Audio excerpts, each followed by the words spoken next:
to 1993, we had no FDA-approved treatments for MS. None, not one.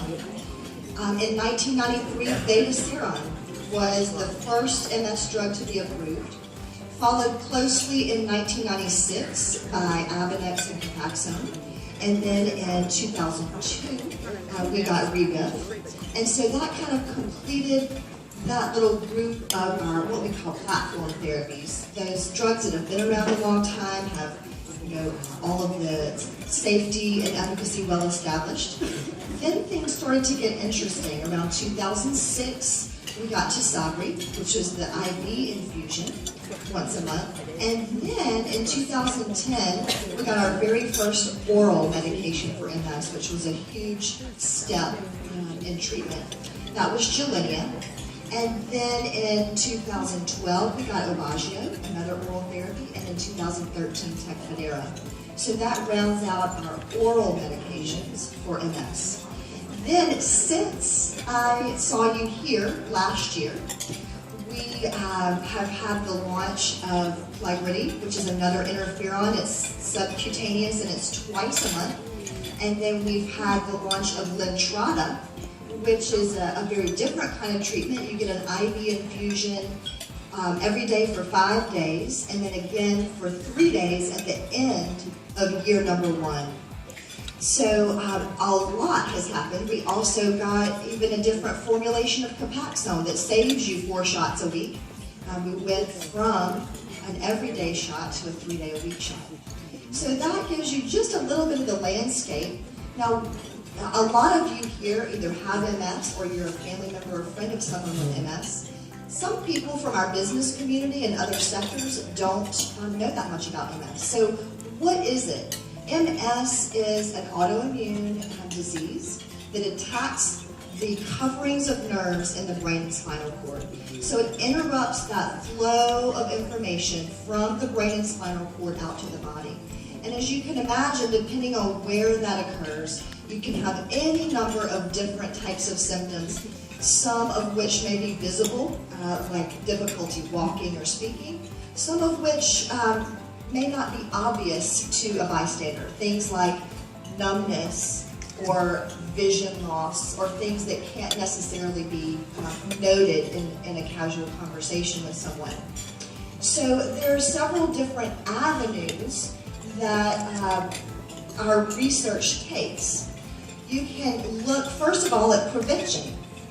What can we do to identify causes of MS and ways that we can intervene before the disease even manifests? Some of the things currently going on, which are also partially sponsored by the MS Society, would be looking at gene studies and how they vary by ethnic group. We know that there are differences both in the MS population of who gets MS, as well as how do you respond to various types of therapies for MS. So we have things like vitamin D studies, studies on cigarette smoking, studies on sodium, a high sodium or low sodium diet, studies on childhood obesity, many of which are funded by the MS Society, all geared towards prevention.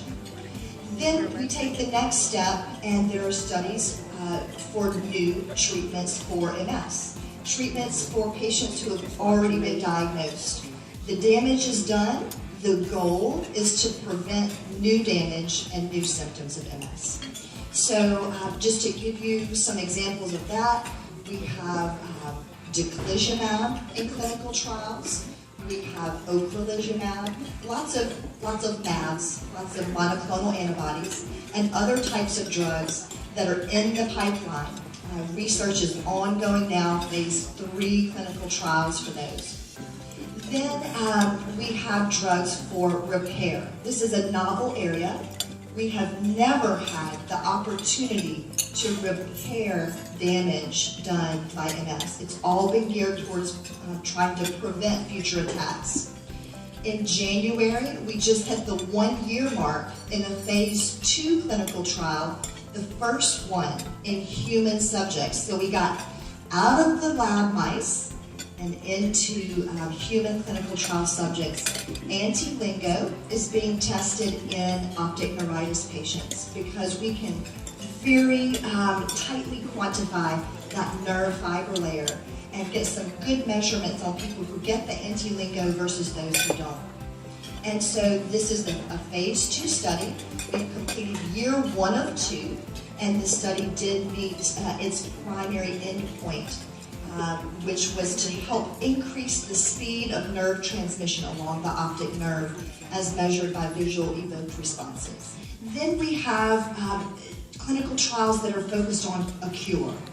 That is somewhat of the holy grail of MS research, is trying to find a cure.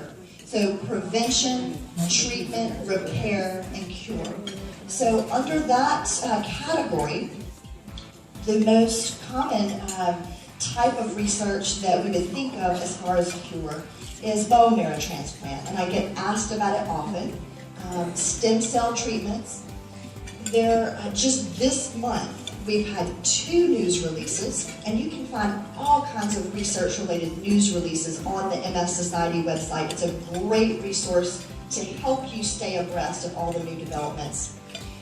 2 articles just were released within the past couple of weeks. One of those was out of Northwestern University in Chicago, and that group has looked at giving patients something to stimulate production of stem cells in their bone marrow. Those cells are gathered and treated. The patient is treated with chemotherapy, and then you give those cells back to them. And the goal is to reset the immune system, to deplete the cells of the type of attack cells that tend to cause MS flare-ups. They are seeing sustained long-term remission of MS with this.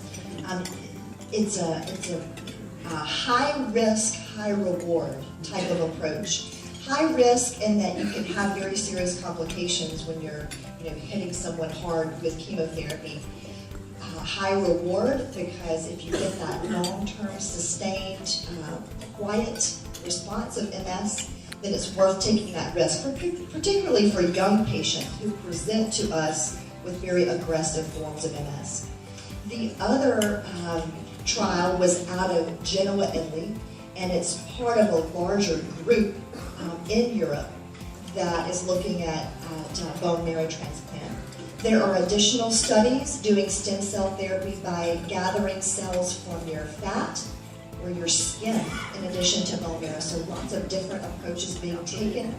And this was a huge year for developments, very exciting developments within MS.